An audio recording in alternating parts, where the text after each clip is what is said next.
So far, the only definite order will require the airlines to set up a third passenger section. No longer will smoking and non-smoking sections be enough. 25 embarrassing things only baby boomers will remember. The 1970s and 80s were times when anything went. But decades later, when we revisit some of these embarrassing trends baby boomers used to follow, we can't help but cringe at them. So let's go over some of them. Number 25, bowl cut hairstyle. The bowl cut is regarded as one of the worst haircuts ever, even worse than the notorious mullet. If mullet was business in front and party on the back, bowl cut has misery all around. If you ever ask a baby boomer for a picture from their childhood and they refuse, chances are it's them in a bowl cut. It was just that bad. The bowl cut is a certain hairstyle that has a straight cut all the way around the head, giving it a bowl-like shape. It was once well-liked but has since fallen out of fashion. It lacks any sense of style or flair. Unlike mullet, this hairstyle is not about fashion statement but laziness. Kids have no patience, so instead of cutting their ears off or pay a hairdresser, parents in the 1980s used to take a big cooking pan, put it on their child's head, and cut a straight line. It's cheap and let the kids see through their hair. Giving your child that haircut is like asking for them to be abused and bullied. Number 24, chained wallets. For a baby boomer teenager, strutting around with a chain wallet hanging from their hip was like wearing a badge of coolness. It screamed, "I ride motorcycles," or "I'm into rock and roll," even if the closest they got to a Harley was watching Easy Rider at the local theater. And all that just to make sure no one pickpockets your allowance and yard money at Spencer's. But as the years went by, what was once considered edgy started to look a bit, forced. An ornamental Dickies logo graces a front corner. When closed, this slim fold wallet measures 3.5 inches by 4.5 inches.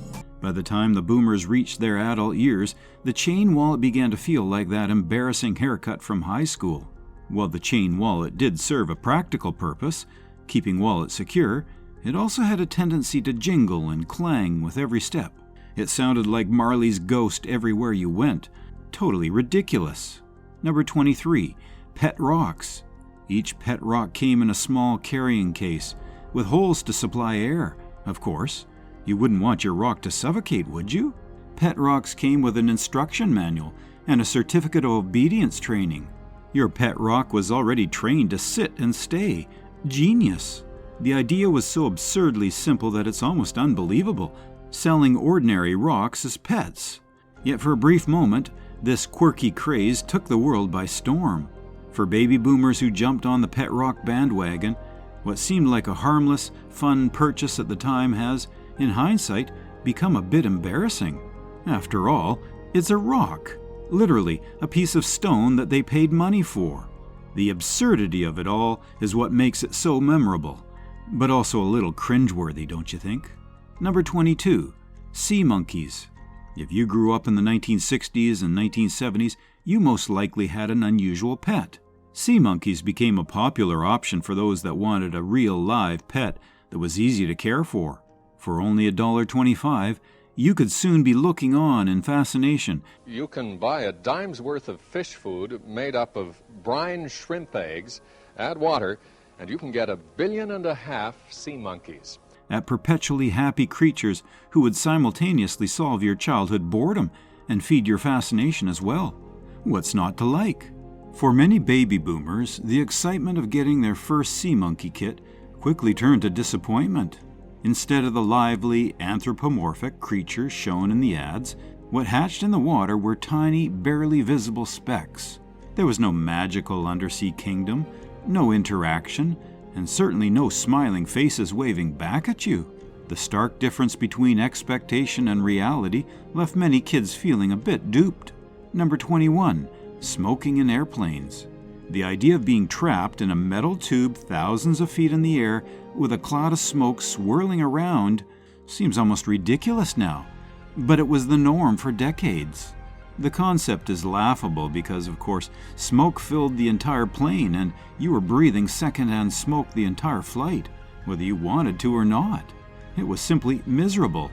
There used to be a smoker section in the back rows of the plane. Those days a smoker could book a seat in that section and enjoy hot boxing through the entire flight. No barrier between those seats and non-smoking seats. Fast forward to today, and the thought of smoking in such a confined space is almost absurd. Baby boomers who once casually lit up on flights might now cringe at that memory, especially given what we know today about the dangers of secondhand smoke. Number 20. Mullet hairstyles. For all of the men from the 1970s and millions of others, the best thing about cutting a mullet every month is that it's already in there. I'm going to repeat the same on this side. the mullet has had profound and lasting effects on their lives.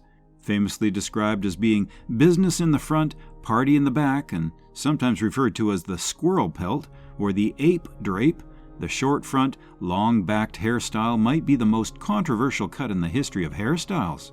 The mullet hairstyle is one of those iconic, yet cringe-worthy trends that many baby boomers look back on with a mix of nostalgia and a little embarrassment. Celebrities and rock stars of the era, like David Bowie, Billy Ray Cyrus, and even some professional athletes, helped propel the mullet into the mainstream, making it a symbol of rebellion. Despite its fall from grace, the mullet has never completely disappeared.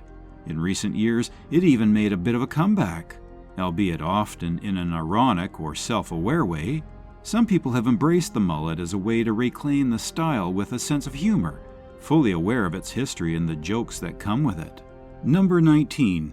Vinyl seat covers.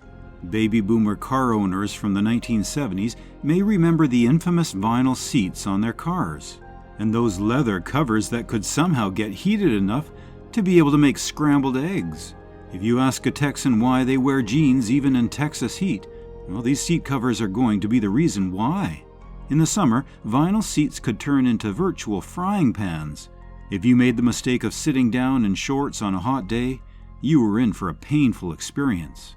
I specifically ordered my Gladiator with cloth interior because I knew eventually I'd be installing some seat covers. The vinyl would absorb and retain heat, becoming scorching to the touch and making it nearly impossible to sit down without a yelp. Then there was the stickiness. Vinyl doesn't breathe like fabric, so on a warm day, you'd quickly find yourself sticking to the seat. Getting out of the car often involved peeling yourself away from the seat, leaving you sweaty and uncomfortable. For many baby boomers, these experiences are etched into the memory as part of summer road trips or daily commutes, making vinyl car seats a bit of an embarrassing relic of the past. Number 18. Mood rings. If you ever asked your dad how mood rings worked, chances are that your college fund was gonna stop receiving cash from a disappointed dad. These rings, which were all the rage in the 1970s, promised to reveal your emotions through the magic of color-changing stones. While they captured the imaginations of many, the reality of mood rings was far less mystical than advertised. The concept was irresistible. Who wouldn't want a piece of jewelry that could read their emotions, right? The rings were a fad, and like many fads, they were quickly left behind as people moved on to the next big thing. But the memory of believing that a ring could read your emotions? Well, that's the kind of thing that can make you shake your head and laugh at your younger self. For those who wore mood rings proudly, there's a bit of embarrassment in remembering just how seriously they took the whole concept. Number 17. Mustaches and mutton chops. We're not talking about the kind of mustaches that are popular today. Modern facial hair enthusiasts at least take the time for grooming. That, plus the live vote by the next audience last night choosing mutton chops over a mustache or Fu Manchu. But back in the 1970s, guys grew mustaches and mutton chops with a let-it-be philosophy. Mutton chops, those thick sideburns that extend down the jawline, were especially bold. They were a nod to the 19th century styles, but were revived with a modern twist. For baby boomers, growing mutton chops was a way to stand out and make a statement, but their faces ended up looking like the neglected backyard vegetation of an abandoned building. Somebody needed to get in there with a rototiller to clean up that mess. For many baby boomers, the photos from their younger years featuring these bold facial hair choices can be a source of embarrassment today. What was once a symbol of rebellion now looks dated and in some cases a bit ridiculous.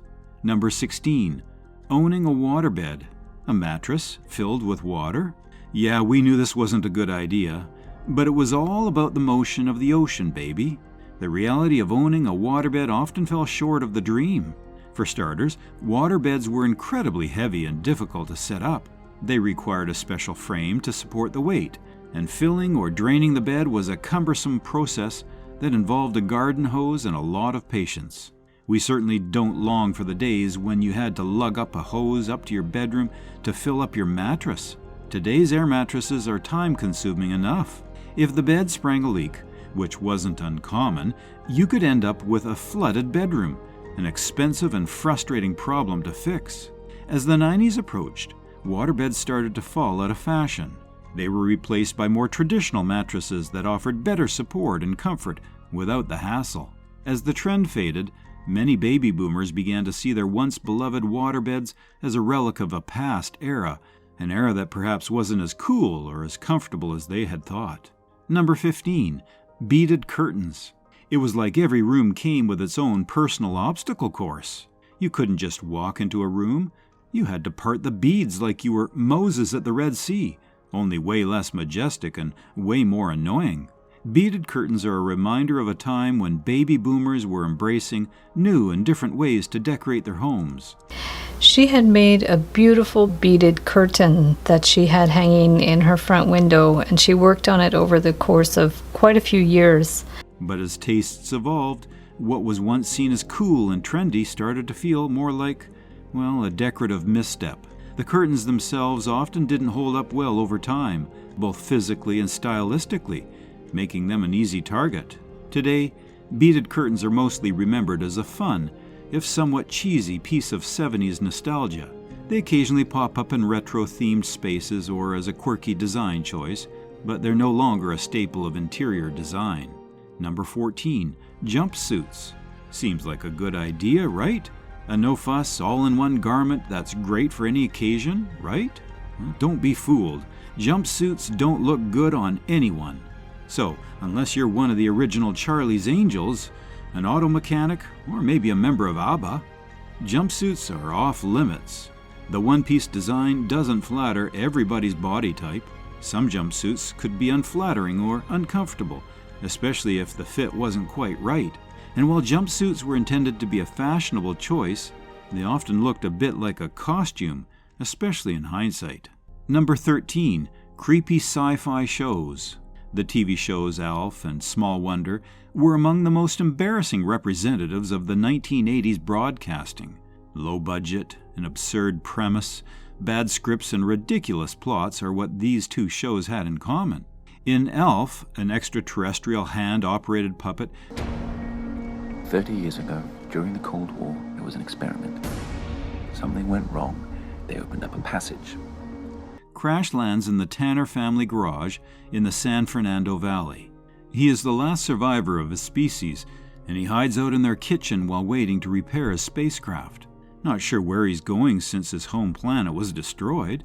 Small wonder, meet the Lawsons. Dad is an engineer who decides to create a 12-year-old automaton girl. She is kept in a box when not in use.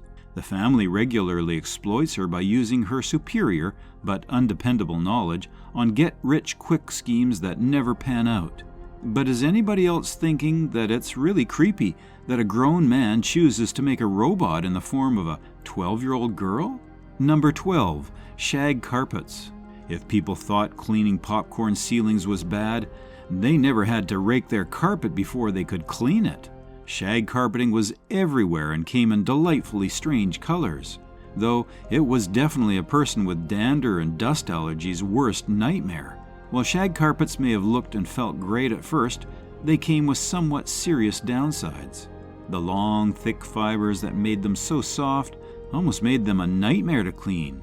Dirt, dust, and pet hair easily got trapped into the deep pile, and vacuuming often wasn't enough to keep them clean, because vacuums couldn't penetrate deep enough to suck up the crumbs and dirt, so you had to take a rake to it, literally.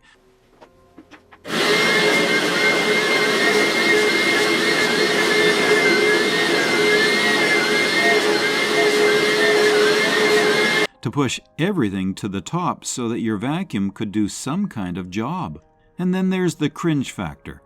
Looking back, Many baby boomers remember their homes filled with shag carpets, lava lamps, and wood paneling, and they can't help but laugh or shudder at the thought of how trendy they once thought it all was. Number 11, CB radios. The CB radio was the OG social network, where instead of texting, you were 10-4ing, and instead of TikTok dances, you had trucker lingo. If you weren't born with a handle like Roadrunner or Big Daddy, were you even alive in the 1970s? The lingo, the handles, the over-the-top enthusiasm, it all feels a bit cringe-worthy now, especially in a world where communication is as simple as sending a text or making a call. What was once seen as cutting-edge and cool now feels like a little quaint and out of touch. Truck driving really cemented itself in pop culture during the 1970s. Trucker hats and flannel vests became all the rage, and kids begged their parents to buy them CB radios. There was something so naughty of a feeling about tuning into grown adults' coded, uncensored conversations.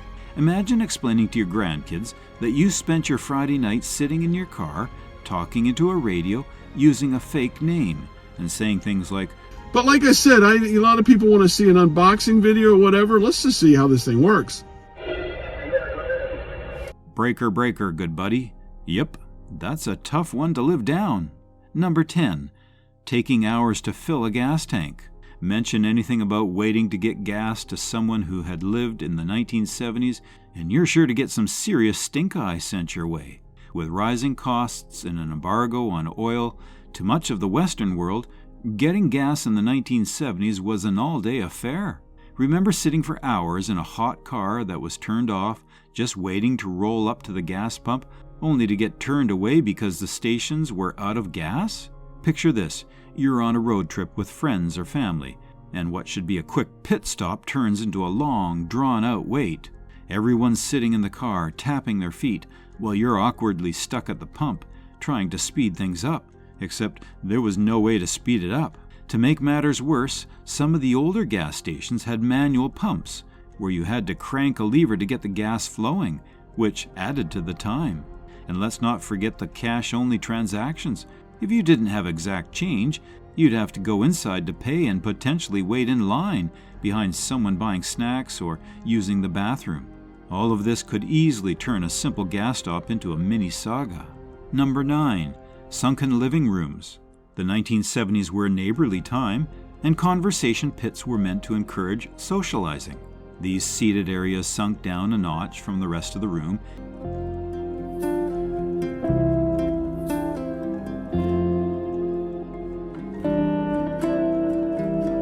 and were cozy and inviting, as long as your guest didn't break an ankle getting into them. However, what seemed like a stylish innovation quickly turned into a bit of a headache. First and foremost, the step down into the living room became a notorious tripping hazard. Many a baby boomer has a story of guests, often after a cocktail or two, stumbling as they forgot about that unexpected step. Imagine the awkwardness of explaining to your friends or your in-laws that, yes, they had just fallen victim to your home's modern design feature. Sunken living rooms also pose challenges for furniture arrangement. The lower level limited flexibility, often forcing homeowners to buy custom or oddly shaped furniture to fit the space. And if you wanted to rearrange the room, good luck. The sunken design meant the furniture had to stay within the pit, which could be a design nightmare if you were trying to mix things up. Number 8, pod chairs. Whether you call them ball chairs or pod chairs or egg chairs or globe chairs, these seats were comforting and cozy. Those futuristic cocoon-like seats that looked like they were plucked straight out of a sci-fi movie were all the rage. As cool as they seemed at the time, pod chairs had their downsides, ones that became more apparent as time went on. For one, they were notoriously difficult to get in and out of, especially if you were wearing anything less flexible than bell-bottom jeans. Sitting down involved a bit of a flop, too, and standing up required some awkward maneuvering. Got men to join them in subjecting themselves to painful footwear. Many a baby boomer has a memory of getting stuck in one, flailing about like a turtle trying to right itself. Then there was the issue of comfort, or lack thereof. While pod chairs looked like they'd be snug and cozy, they were often stiff and unforgiving. Spend more than a few minutes in one, and you'd find yourself squirming, trying to find a position that didn't make your back ache. And let's not forget the acoustic effects. The enclosed design could make your voice sound oddly muffled or, worse, amplified every little noise you made inside the pod. Number 7. Locking your kids in the car. Back in the day, it wasn't uncommon for parents to leave their kids in the car while they ran into the store or took care of a quick task. The reasoning was often, "I'll just be a minute." And in an era without smartphones or child safety concerns as prevalent as they are today, this seemed relatively harmless. The car was seen as a secure place, and locking the doors added a sense of protection. At least, that was the thought. However, what seemed like a simple solution often turned into a mini crisis. Car doors back then were far from foolproof, and more than one baby boomer has a memory of accidentally locking the keys inside with the kids. Cue the panic, a child stuck inside, parents outside, desperately trying to figure out how to get the doors open without breaking a window. The situation quickly escalated from, "It'll just be a minute," to, "How do we fix this?" For baby boomers, the memory of locking kids in the car is a mix of embarrassment and relief that things have changed. It's one of those "what were we thinking" moments that illustrates how far parenting practices have literally come. Number 6. X-rays in shoe stores. How do those shoes fit? Too tight in the toes? Too wide in the heel? Well, step right up to the footoscope to eliminate the guesswork and take a scientific approach to proper shoe fitting. For kids, the fluoroscope was like a mini science lesson. You may have been into a local drugstore and seen the scanners you can step on, scans your feet and tells you what inserts you need. Mixed with a bit of sci-fi magic. Imagine the thrill of stepping up to the machine, sliding your foot into the opening, and seeing the bones of your foot light up on screen. It was a fun experience, and many baby boomers remember it was one of the more exciting parts of shoe shopping. However, as cool as it seemed at the time, the use of X-rays in shoe stores was a safety nightmare waiting to happen. These machines emitted significant doses of radiation, and they were often used without any proper safety measures. Kids, parents, and even store employees were exposed to unnecessary radiation with each use, all in the name of shoe shopping. By today's standards, this practice is seen as shockingly irresponsible. As medical understanding of radiation risks grew, the dangers of these machines became glaringly obvious. The embarrassing part for baby boomers is realizing that something so risky was once considered normal and even fun. Number 5. Shiny shirts. We'll always love John Travolta, but there just aren't a whole lot of times when a shiny shirt is a good idea. For example, anytime you aren't figure skating in the Olympics. Shiny shirts, those flashy, metallic, often synthetic fabric creations that were all the rage in the 1970s, are a fashion choice that many baby boomers look back on with a mix of nostalgia and embarrassment. It is long sleeve, but you can use it long completely, as I have it here, or you can roll it up. These shirts were bold, loud, and impossible to ignore. And while they might have been the height of disco-era cool, they now serve as a reminder of some questionable fashion decisions. For baby boomers who once rocked these shirts on the dance floor, looking back at old photos can be a cringe-worthy experience. The same shirt that once made you feel like a king of the disco now looks like a costume you might wear to a 1970s themed party. There's also the fact that these shirts weren't exactly the most comfortable. Polyester, the fabric of choice for many shiny shirts, didn't breathe well. And after a few hours under the hot lights of the club, you'd be sweating like crazy. But hey, looking good came with its sacrifices, right? Number 4, platform shoes. See the heels in this photo? They're 8 inches. 8 inches! How many ankles were broken by innocent people attempting to gain some height? These shoes featured thick soles that could add several inches of height, sometimes pushing wearers well beyond their natural stature. The heels were often chunky and could reach dizzying heights, making every step feel like a balancing act. While platform shoes were undoubtedly stylish in their time, they were also, let's face it, a bit ridiculous. Walking in them was a challenge, and the risk of tripping or rolling an ankle was always present. Many boomers have stories of near misses or full-on fails while trying to navigate stairs, curbs, and flow a much better brightness into the challenges and obstacles around you. And why? Because your brightness will influence the outcome. or even just flat ground in these towering shoes. And let's not talk about the sheer look of platform shoes. In hindsight, those thick, clunky soles can seem more comical than cool. Looking back at old photos, baby boomers might cringe at the sight of themselves teetering around on what now look like mini stage platforms attached to their feet. What was once the height of fashion now seems a bit over the top, and maybe even a little bit embarrassing. Number 3, ultra-wide-legged pants. The big sister of the bell-bottom. These pants looked pretty, but were so very impractical. All that fabric scraping the ground, collecting dust and dirt as you trip over your feet? No thank you. These pants first became popular in the 1960s, initially embraced by the counterculture and later by the mainstream. The design featured a snug fit around the waist and thighs that dramatically flared out from the knee down, creating a wide, flowing silhouette. As the trend evolved, the flare became even more exaggerated, with some pants having leg openings so wide that they could almost hide your shoes entirely. The sheer volume of fabric around the legs could make simple tasks like walking or climbing stairs a bit of a challenge. Not to mention, they had a tendency to drag on the ground, picking up dirt and getting caught up on, well, just about everything. And let's not forget the sound of those pants swishing together as you walked.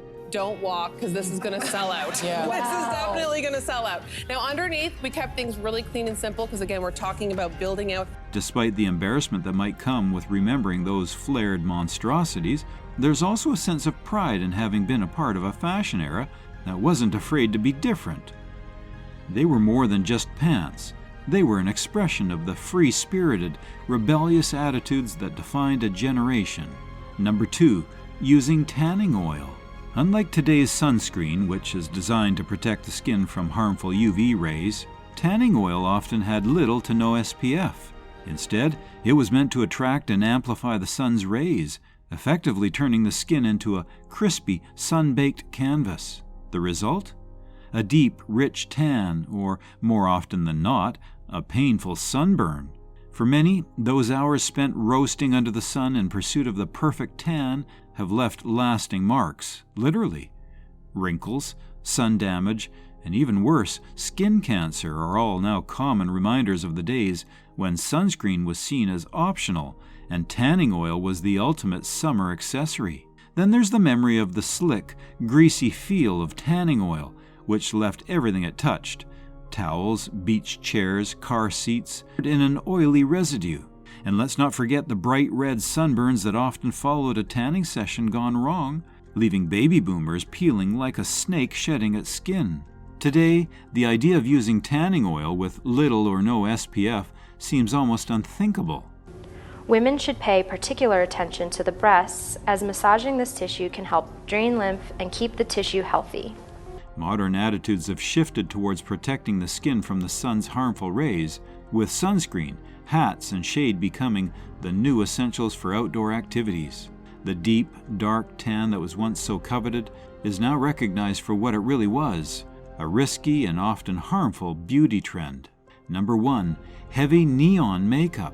The 1980s were all about excess, big hair, bold fashion, and of course, heavy neon makeup. Inspired by the era's pop culture icons from Madonna to Cyndi Lauper, baby boomers and younger generations alike dove headfirst into the neon trend.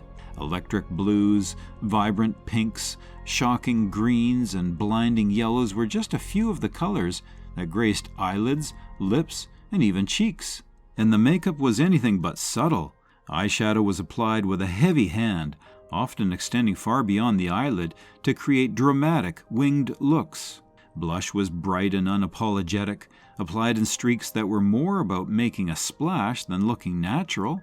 And let's not forget the neon lipstick, which ranged from hot pink to bright orange, leaving no room for understatement.